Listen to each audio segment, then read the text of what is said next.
city. Shut it down. And there's the beach city. Shut it down. Right go level for AJ city. AJ city. Rich man on the AJ city. AJ city. You try at AJ and AJ city. All together, oh yeah. All together. The answer you get now waiting they make rich man oppress and then suppress. The answer you get now waiting they make come and depress.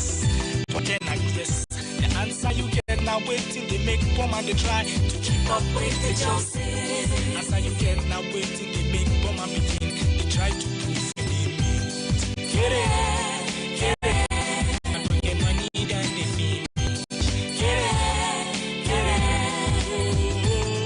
Hey, everybody, oh yeah, we Join Jabba some mathematics. we need about our continent. So, Going both say the bonus.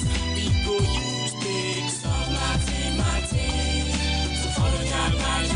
So you can live Situation in this nation, disposition, our condition, unexplainable pain. In our hearts, not to mention brothers killing brothers, full of pain, salvation, resolutions are made, but always made with lack. All right, thank you so much for being with us on the other side of the radio. Sound Sultan doing mathematics. Basically, everyone have to, carry paper and pen to do proper calculations when it comes to the education of their children. My name is Ighalo Chima. Welcome to today's edition of Citizens Forum on Rock City 101.9. I am Dari Folarin. A warm welcome to you. And yes, this morning we're looking at the harsh economy, the migration of pupils from private to public schools in Ogun. So, let's say some years ago, some parents would actually say, I don't think my child would ever Attend a public school. And funny enough, I actually desired to attend a public school, but I attended public schools. I did not. I really, really desired to, but my parents did not Allow you. allow me to do that. And They so saw it as a status thing. no, it wasn't that they did actually. I guess they actually tried to, get me admitted, but it just didn't work out. It just didn't work out. And so let's not forget the economic situation that we are currently in this country, as the economic hardship facing households across the country is Right. gradually taking its bite on the education sector. The skyrocketing inflation is daily reducing the disposable income of families who are now being forced to make hard choices concerning the education of their children. So many ingenious coping strategies have been deployed. That's right. And so the most affected are the primary and secondary education sector, which prepares children for tertiary education. With its proximity to Lagos, Ogun State has the highest number of private primary and secondary schools in the country. But under this Tinubu economic reform, private school is actually the top choice of a typical average parent in Ogun State, despite having to, despite having top grade public secondary schools. But some analysts have attributed this trend to the large number of salary earners and viable businesses in the state, which is experiencing influx of people from Lagos and other parts. Let's look at it from the past 1 year. The economic hardship has been forcing some of those parents to make hard choices of either shifting the enrollment of their children to public schools due to shrinking incomes. Others are relocating their children from private to public secondary schools to beat the rising cost of retaining them in private schools. For the private school operators, the past 2 years have been a hellish experience as they've battled to cope with the rising cost of running the schools. And even the most patronized private schools are adopting survival strategies to retain the patronage of parents. So this development has seen a rise in the number of applicants for placement in public schools in Ogun State. So this is what we want to look at today, the shift, the migration of pupils from private to public schools in Ogun State, and how private school owners have actually been coping. What sort of coping mechanisms are they equally adopted to stay afloat? Because anybody that has a business that is still running in this country, it needs to be congratulated and at least given a pat on the back to say, well done. Kudos. And that's the reason we have with us Dr. Lawrence Olumide, who is the Chief Executive Officer of Paragon International Schools and the former Ogun State Chairman of Private School Proprietors of Nigeria. Good morning to you, Dr. Olumide. Thank you for coming to Rock City. Good morning. My great pleasure to be here this morning. And yes, we still expect Mrs. Mokpelola Aro Shafe. She's a parent and a public affairs analyst. She'll also get to look at it from the parent angle and what has informed the decision of parents to shift their children from private schools to public schools. But first of all, let me start with Dr. Lawrence Olumide. You're the CEO of Paragon International Schools. Your school is still running afloat. What are the coping mechanisms that you've had to undertake for the past 1 year to sustain your business in the country? Or are you not affected? He's in Nigeria. Well, good morning, great people of Ogun State. I consider it a great pleasure to be here. The situation in the country as we speak, it's something that we didn't plan for. But because it is in our nature to always find a way to navigate in Nigeria, no matter how bad, we are wired that way. When the going gets tough. The worst situation, we will still find a way to, navigate around it. That's the Niger spirit. Yeah, is in our blood. The theme of the discussion that there is a great migration of pupils from private school to public school. To me, it's not the true reflection of what is actually going on in the country. Okay. Yes, in Ogun State, yes, we have shift. We have movement of students from private school to public schools.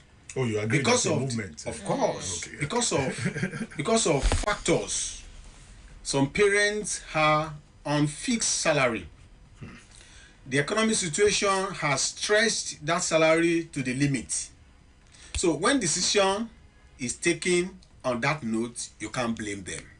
But I must also be very fast to add that we have students from public school coming to private school, even as we speak, with the same sense of survival Okay. in operation in the minds of the parents of such children. Now, the cost of transportation from home to school is a factor for consideration. If your child is attending in a school that you will have to spend like 1,000 naira in a day, public school, and then you see a good private school within your neighborhood, that the cost of transportation will be off your neck. Right. And at the end of the day, when you configure the school fees from such a private school, and you find out that it's not up to what you will expend And in transportation. transporting your child from your home to a public school that is far away from you. When you take decision to shift or to transfer your child from such a public school to a private school, it's not because it's your making. It is the economic situation of the country. So everybody is finding a way to survive. Right. So I want to make an adjustment to the theme of the discourse, that there is a shift in enrollment in schools. So I will be very free to express my mind either way, since there are no statistics, there are no data to back up the fact that there is an exodus of students from private schools to public schools, as if we don't have from public schools to private schools. So the issue here is the issue of the harsh economic situation that surrounds us today. Everybody is looking for a way to cope when you cannot expand your source of revenue. When your revenue or your income is limited, the first thing that comes to you as an intelligent person is, how do I prune? How do I reduce? How do I minimize my cost of living? How do I bring down? How do I navigate around feeding? How do I navigate around transportation? You see, some people today now, they have cars. They will prefer to park the car at the filling station, at the junction to the street, and then take a taxi and go to work. When they are coming back, they pick the car at the junction and then drive in. Doing more with In less. When the economy was still manageable, Right.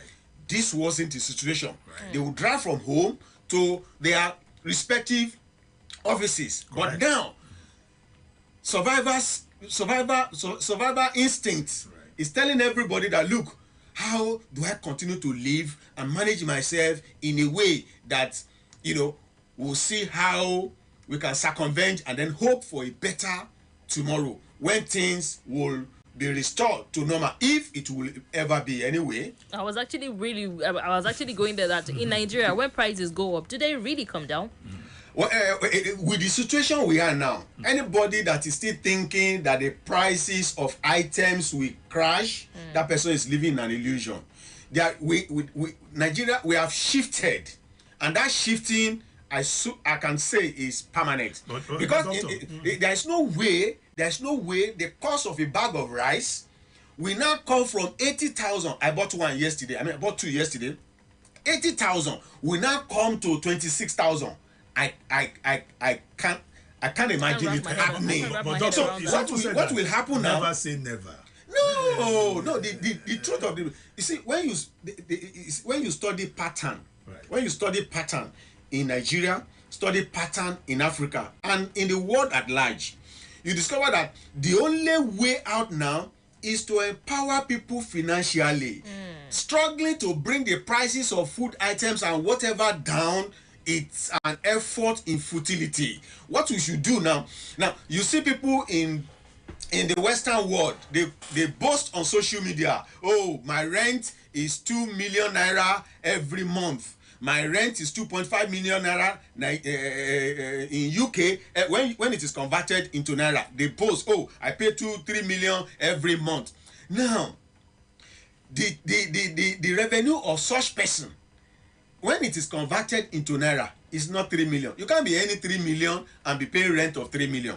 It means your revenue, your monthly inflow, if you are paying a rent of in conversion of 3 million, it means your monthly inflow will be in the neighborhood of 7 million.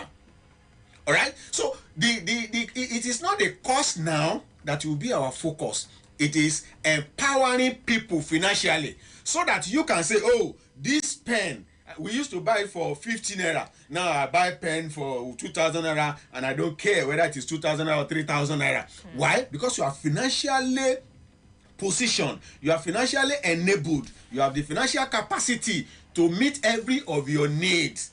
All right. Unfortunately, when the LLC went into negotiation, they came up with a minimum wage of, I think, 230,000 or something. Yeah. Now, they didn't do their homework very well. We eventually got to where government said 70,000. All right, minimum. Now, somebody earning 30,000 before, now earning 70,000. Now, how do we relate the 30,000 to 70,000? It means what you used to buy for 5 naira before, government is expecting that the price will be 10 naira, and then you should still be able to pay that 10 naira. Okay, doctor, you are a proprietor. What coping strategy what offering are you giving parents of students in your school, in order to cushion the hardship? What steps have you taken? Yes, when this government came in, and then we received in shock the announcement of the removal of subsidy. Then we immediately knew what will follow. The first thing we did as a school was to, first of all, give free transportation to our parents, some of our parents that live within a particular circumference of the school. And then this was to encourage neighborhood schooling. Neighborhood schooling. We have students as far as Obada Oko, we have students as far as Ayetoro Garage, we have students as far as Olomore, Nikoko, and all those. So what we did when this issue turned to be a reality that cannot be reversed soon, we pruned some of our bus stops. Okay. So all the bus stops beyond a particular region, we pruned them off. We invited their parents to a meeting. Look, this is what it cost us to run our school buses. We have 3 school buses. Now we can no longer continue. Then it was not even 1,000. It was around maybe 480, 520. Then it was 480, gyrating around 480, 520. So we called them to a meeting that, look, if we are to increase the transportation cost, yes, some of you will be willing to pay, but on the long run, it will still turn out to be negative for the school. So it is better that you should look for good schools around and register your child. You advised the parents? Yeah, we did. That's cool. Because we sat down, we look at, like I said, when you study pattern, right. we did that at management level. And then those that we felt that they are in position, to spend this money so that they don't transfer the burden to the school. Some of them were willing. Okay, tell us whatever you want to charge. Is it 40,000, 50,000? We are willing to say, no, it is not that we are focusing on now. We are focusing on the totality of the school. Right. It is not about you having capacity to pay. Now, you love the school, and we advise, why not put your child in the school hostel? All right. So we'll have peace of mind. You will have peace of mind. And our school is organized in a way that you are free to visit your child every weekend. So you are not detached from your children, because we value parental influence over the upbringing of every child in our school. So we don't want to just take away your child from you and begin to impart them with our own values, which may not be 100% in tandem with your own. Right. So we mix your value with our value, which is of world standard, so that the best of your child can come. So that is what we did in that aspect. And then what we did again as a school was that before we give appointment to any staff, since then now we look at it that, okay, if you are looking for a position, for example, to teach government, now government is vacant, we want to employ you, we also look into what you can do apart from government. Okay, can you teach allied subjects? Yes. Can you teach economics, something like that? Can you teach national value? Can you gyrate around social studies? Okay, can you take a little of geography? Okay. So we look at that. Doing more with less. Yes, so much that when there is a space, okay, before we look for immediate replacement, we look into the timetable. Okay, if this person takes 18 periods per week, and the maximum period you are expected to take in our school is 24 periods per week. Okay, you have 18. And then geography for SS1 is without a teacher. And then you taking government, you can teach geography. Okay, instead of recruiting somebody to take 2 periods geography, we want to give you that 2 periods, so your period becomes 20. Okay. And with that 20, you are still within the bracket of what is allowed by the policy of the school, minimum of 18, maximum of 24. Okay. So we look into reducing our costs in servicing our workforce. Right. And then again, like in our school, we have drivers, like we have about 4 of them. Now, 1 attached to me, 3, once they drop the school bus in the morning, they will just be out playing until 2 o'clock before they start to put the vehicle in shape. So we say, look, you guys, you can't just be sitting down. Right. Now, the head teacher's office that has, I don't want to say, we call them, we call it Get Friday. Okay. They used to have what we call Get Friday. Instead of getting a new Get Friday in this office, you, driver A, be an attachment. Okay. So if the head teacher needs a file from the college department, somebody is going to go and pick that. So you will be the one to do that. So instead of employing or replacing a Get Friday, we use the driver. Okay? The college office. So we have that attachment. Very ingenious. We use all of this to streamline, the workforce, which by extension, brought down the cost of maintaining our staff. And it will still interest you that after we did this, we did what we call an increment in the salary of our staff. Oh, really? So much more that upon what we did, despite the fact that we had increment of 5,000 for everybody, right, we were still paying almost the same thing we were paying before the increment because of the harmonization of the staff. Amazing. So we made it clear to everybody at the point of everybody that the minimum subject you will take in this place per week is 18 and the maximum is 24. So the moment we see you having 18, we are already looking into where do we get 2 for you, where do we get 3, where do we get 4 to add to your 18. Brilliant, doctor.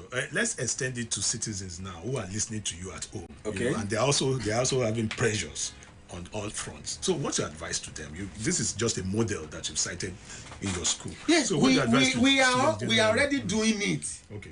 Everybody is doing it. Okay. I gave you an example. Somebody has a car. He lives in Mat Estate. Right. He works in Okimoson. All right? Now, coming from Mat Estate to the main road could be challenging. Okada not available, taxi, road not motorable. So he will prefer to bring his car from Mat Estate, drive to Mobile at Bonogun, right? Park in Mobile with arrangement with the manager of the filling station. From there, pick a taxi to work. Right. When he's coming back, he will drop at that same place, pick the car. So he's saving fuel. He's saving fuel because the cost of fueling your car from that point to Kimoson, I'm sure there's no way you are going to use 5 liters, no matter the type of car. Now, take that into Naira. 5 liters into 1,130. That's about 6,000. Now, if you take a taxi from that same point to NLPC for 500 Naira, from NLPC to Okimoson, another 500, and that's 1,000. Return leg, that's 2,000. So you have already saved 4,000 by that arrangement.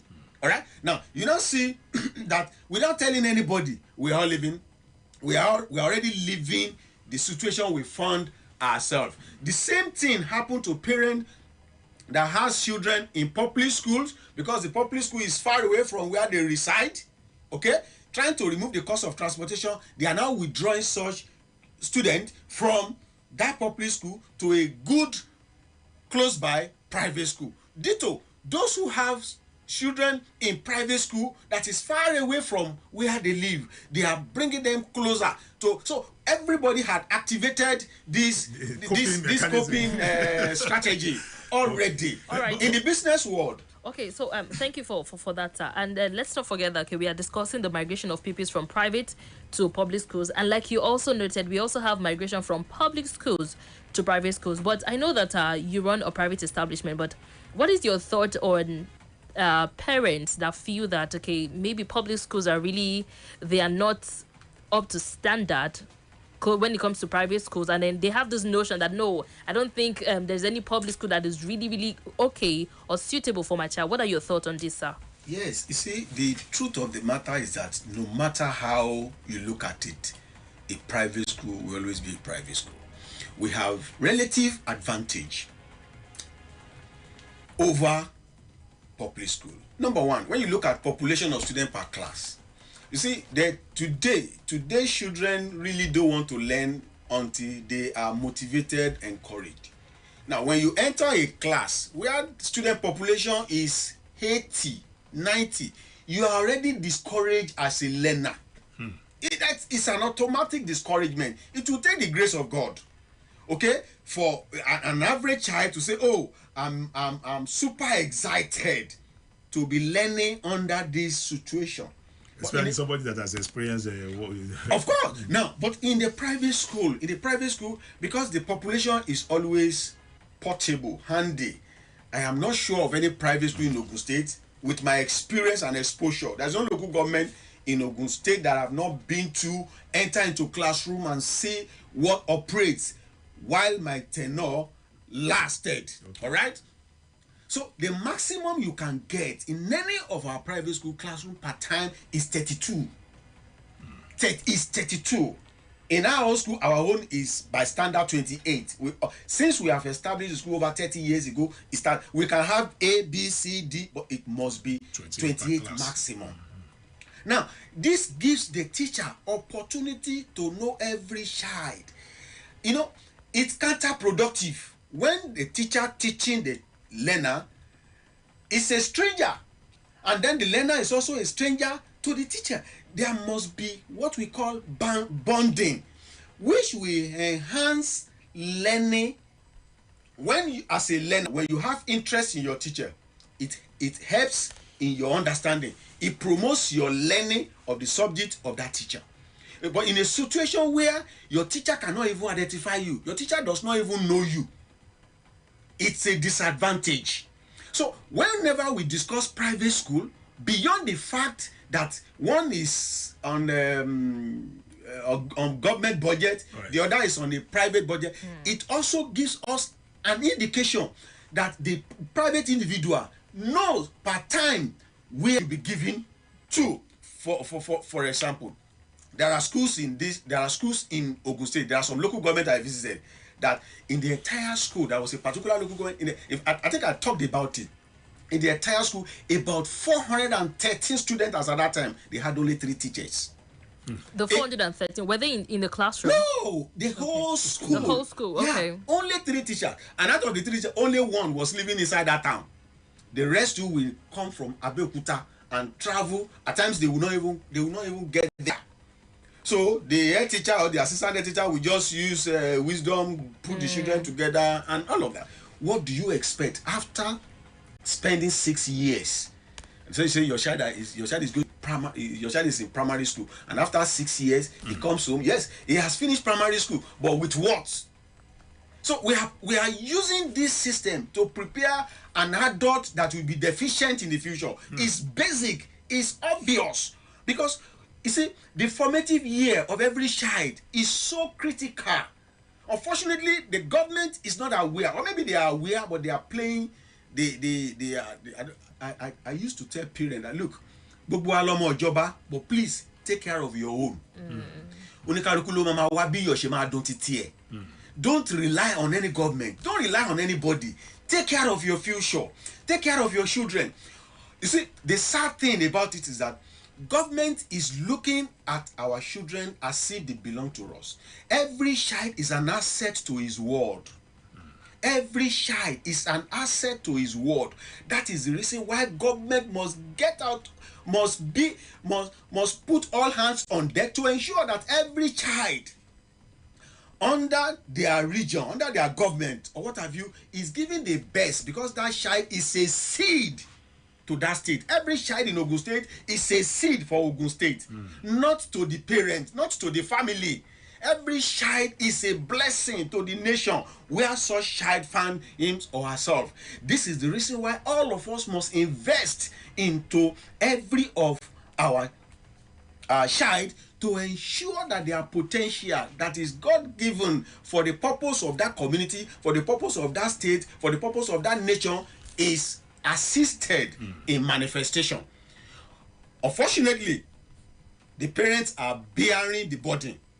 And at the end of the day, the child will become blessing for the entire world. It is the world that's supposed to assist the child to become the best. The world is in the hand of the government. The government is supposed to put in place to see every child as a potential blessing for the local over their children, as a sacrifice to humanity, as a sacrifice for the world. So they should continue to sacrifice for the nation, even when government stand in the gap, so that the word of that child will not miss the potential of that child. If the child is not truly prepared, okay, if the child is not really enhanced, or how do I put it, if the child is not really giving support, okay, the potential that is inherent in that child will die within the child without fulfillment, without manifestation. Okay, as a proprietor, is there something you want government to do to assist you to cope better? Are there ways you need support from government? You see, when we talk, when we speak like this, to me, government has a lot of things to do. Well, I appreciate the life of the present Commissioner of Education, Professor Advisable, Ogun State, is doing well. The policies, programs of the Ministry of Education, to me, is ideal. But the funding of education is insufficient. Okay. Now, if as a private individual, because by law it is expected that before you establish a school, you are not a needy, you are not a beggar, you are not somebody looking for food to eat. That's the law. Okay, by law. It's either you are a professional or a philanthropist. So you are establish a school not to necessarily make gain. Right. All right. So gain is not your priority in establishing a school. Your priority is equipping today's learner for the adult world. So if this area is critically looked into, you will discover that rarely will you see a situation where a private school owner will be asking government for support. So what you are saying, because ab initio, you from your own volition, okay, gave yourself to support government. It's a calling. Yeah, it is. So how can you still come back again to be asking somebody you gave yourself to support to come and support you? Okay. So government should put their own house in order. The public schools, I was coming from Ibadan Road this morning. There are some schools along that axis without roofing, good roofing. There are classrooms that have been abandoned. Okay, government should look into this. If you enter into some of these classrooms, you see sitting arrangement. You be wondering, this student, like I used to tell my parents, you see, you don't have to be in a private school before you excel in life. What is paramount to me as a person is that irrespective of where you are, let the best be given to you so that you can become whom God created you to be. Because your parents do not have money to put you in a private school, should not put a limit on your destiny. Yeah, that's true. It should not box you to a corner where you become useless at the end of. No. Those who can afford to send their children to private school, bravo, excellent. It's a sacrifice to the nation, and I congratulate them for sacrificing, and I praise them for that sacrifice. Those who cannot, government should stand in the gap to ensure that there is no difference between a child in a private school and a public school. At the end of the day, this is what I, Lawrence Olumide, as a person, used to advocate, and I'm still advocating till tomorrow. So I will never ask government what government should come and do for me to help me in this situation. Okay. Government should help those that are helpless. All right. What I will require government to do is to regulate my operational environment so that I can be fruitful. A situation where you have mushroom schools, where you have schools unapproved by government, where you have schools where they don't even pay, they are not recognized by government, and then they exist, okay? And then they are under, the assistance is under this leadership or supervision of somebody who knows nothing next to education.